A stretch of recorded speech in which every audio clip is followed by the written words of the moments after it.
Vamos com o São Paulo, que venceu o CRB por 2-0. Venceu e convenceu, Arnaldo?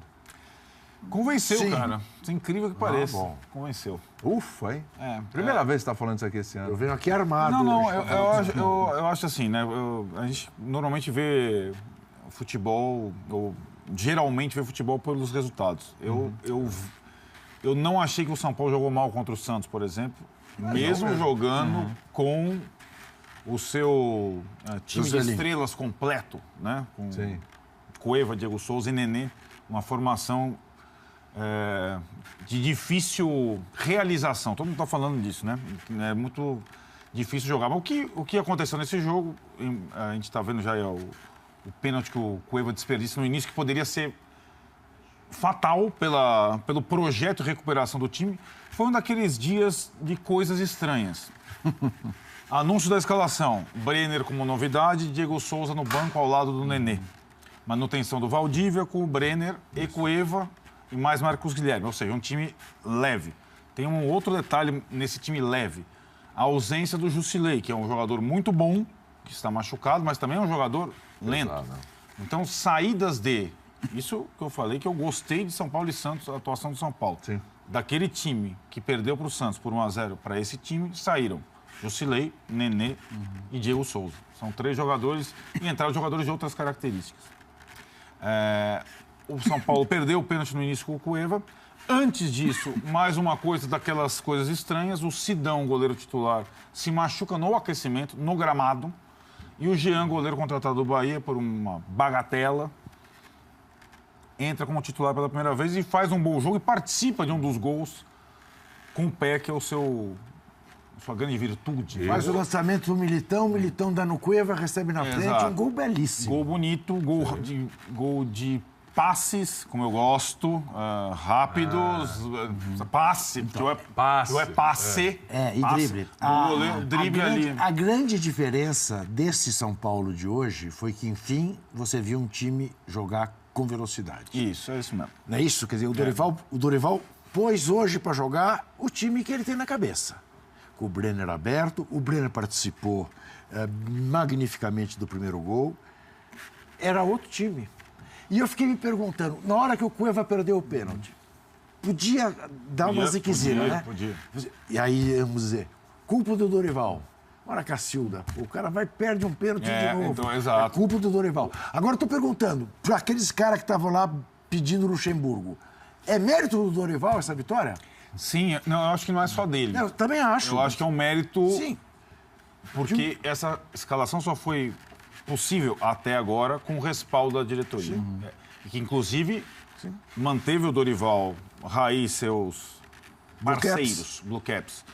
Manteve o Dorival Raí, apesar da pressão da torcida e da cornetagem São Paulino inteira, daquele Cícero Pompeu de Toledo vazio, porque eles não mexem no preço do ingresso, então vai continuar assim, a não ser que baixe. Bastante. 8 mil pessoas. Né? Exatamente. Né? São Paulo não teve nenhum São Paulo não teve nenhum público inferior a 10 mil pessoas no ano passado. Então já teve essa marca aí. Enfim, esse time só é possível, o time que o Dorival quer, como o Djuca descreveu, se os dirigentes continuarem atuando.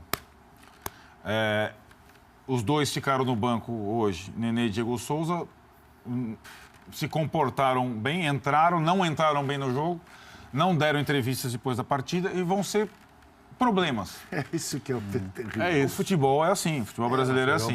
Serão problemas e os dirigentes vão ter que atuar. Mas eles não O podem erro ganhar. custa caro, né, irmão? Eles não podem ganhar a O vaga erro do na título. contratação custa muito caro. O Diego Souza custa literalmente caro, né? Custou muito caro. Isso custa caro para o treinador, que é onde arrebenta a corda. Sem dúvida. Eu acho que existe esse consenso que, para o Dorival ser cobrado, ele precisa ter respaldo para colocar o time que ele quer jogar. Tem uma outra questão que a diretoria vai ter que atuar. O Brenner acaba de ser convocado para a seleção sub-20 para aqueles amistosos em Manaus.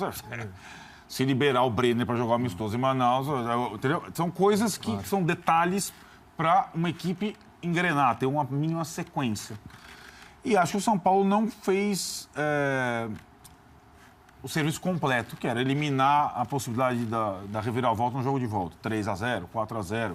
Não teve capacidade, até porque os jogadores foram cansando pouco a pouco. O Marcos Guilherme teve que sair, o Brenner teve que sair.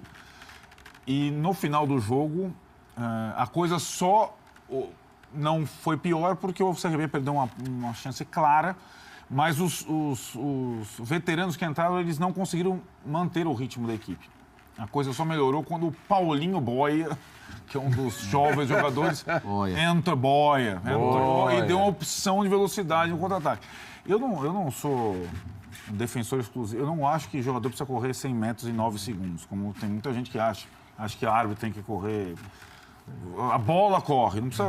Agora, você não pode ter, num mesmo time, vários jogadores com a mesma característica. E o São Paulo está caindo nessa tentação. Para algumas partidas... Até... sai de uma ponta para outra, né? Sai da lentidão completa, estagnação para a velocidade. E assim, o adversário conta sempre. Claro. O CRB tem uma equipe com uma média de idade maior que 30 anos. São todos jogadores rodados. Sabe que o grande mérito do CRB na partida foi enervar o Cueva na hora da batida do pênalti. Teve trança-pé, tapa na orelha, tal, e o cara perde o pênalti. Porque estão lá os Williams, volante que era do Flamengo, foi do Cruzeiro, foi do Corinthians. O outro Williams, que foi do Sport, do Palmeiras, do Fluminense. O Ayrton, lateral direito, foi do Grêmio, do Palmeiras. Tem uma porção de jogadores. O Neto Baiano, o torcedor do Flamengo está querendo mandar o William Arão para lá. Então, o time lento da ocasião foi o CRB, não foi o São Paulo. E o São Paulo, para esse tipo de jogo, deu certo. Mas tem muito o que fazer, sobretudo fora do campo, para garantir um mínimo de continuidade nessa equipe.